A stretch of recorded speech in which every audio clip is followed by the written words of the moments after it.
Someone asked me outside, what kind of word would you speak, or what was the first thing that came to your mind? And mine is brokenhearted. I think that represents the great citizenry of East Baton Rouge Parish and Baton Rouge and all this metro region.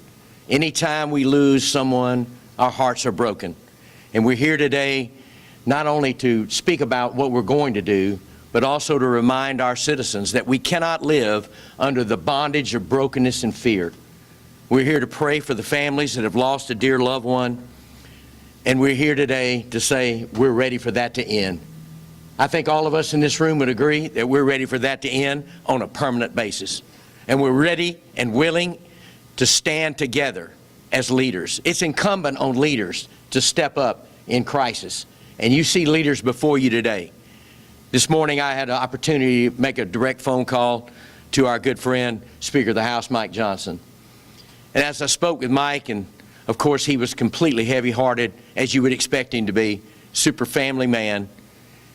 And his pledge for Louisiana is unwavering, to make certain that we do whatever is necessary to put the full force of the federal government with us and with our leaders. So I salute the Speaker as he reminds us of the shooting in Shreveport and now here in Baton Rouge that Kash Patel and others in the federal government are ready and willing to work with us and to make certain that we do everything that we possibly can to step forward. My second phone call was to the Mayor, Sid Edwards. And Mayor, it's always great to work with you. Your heart is in the right place.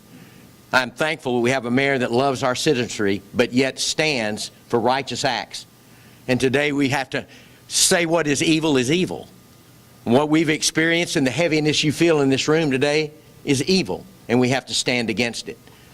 And so, as we move forward, we must come together in unity. So, Mayor, we're here to support you. The Mayor asked me if I would then step forward and call our good friend, Governor Jeff Landry. And without hesitation, he picked up the phone. And as we began to discuss where we are and what we were doing, of course, every time I picked up the phone and called the governor, especially on issues like these, his unwavering support. What we've seen in the movement in the city of New Orleans is great, and we're thankful for that. But we need his help right now in the city of Baton Rouge, and I'm assuring we're going to get it.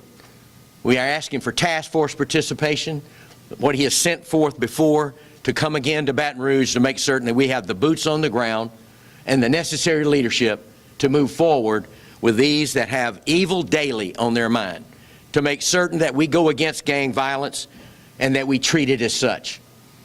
You know, also, I called Mayor Dustin Yates, and Dustin's always, thank you, Mayor, for receiving my phone call, and we are unified on this matter. How could we not be? So, in my final words, I want to say this. The days of treating gang activity like a social symptom are over. We're now treating this insurgency as it is, and we will meet it with the full and unmitigated weight of both the federal and local authority. And right now, I hope some of the thugs on our street are watching this press conference. And I want to say to them, although they could continue in their ways, I want them to hear this. You have no idea of the unity in this room and in this city. And right now, you have no idea of what's coming your way. Thank you for having me today. Thank you. Thank you, sir. Thank you all for being here. I want to especially thank our leadership, Metro Council, see y'all in the room, and many of who came out to the scene yesterday. Of course, our mayor and governor. Thank you all very much for your support. What we saw unfold yesterday was an extremely tragic and senseless act of violence.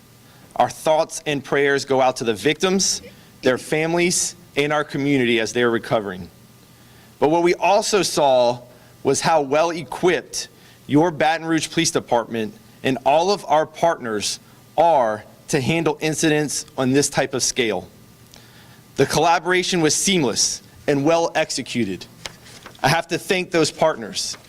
From our Baton Rouge Police Department, the homicide detectives, major assaults, special investigations, CJIC, SWAT, the East Baton Rouge Sheriff's Office, VCU detectives and SWAT, the Louisiana State Police, the St. George Police Department, FBI, ATF, HSI, District Attorney Moore and his investigators, the medical response from the St. George Fire Department, Baton Rouge Fire Department, and East Baton Rouge EMS, and Arlay the Lake Hospital, and of course our partners at Crime Stoppers.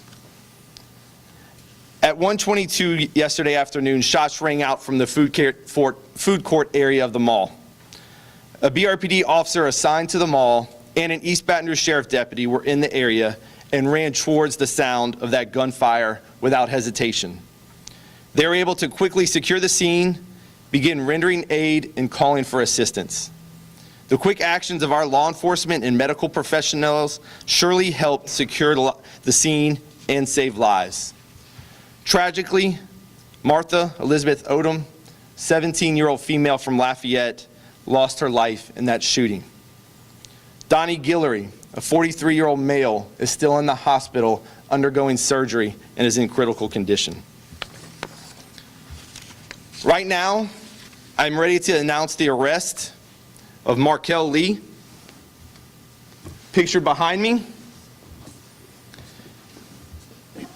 Markel is being arrested for first-degree murder, 5 counts of attempted first-degree murder, and illegal use of the weapon.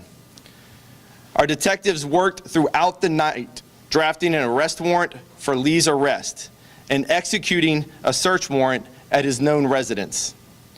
Lee turned himself in to BRPD earlier today. We are now asking for the public's continued help in locating another suspect. See if I can get that up.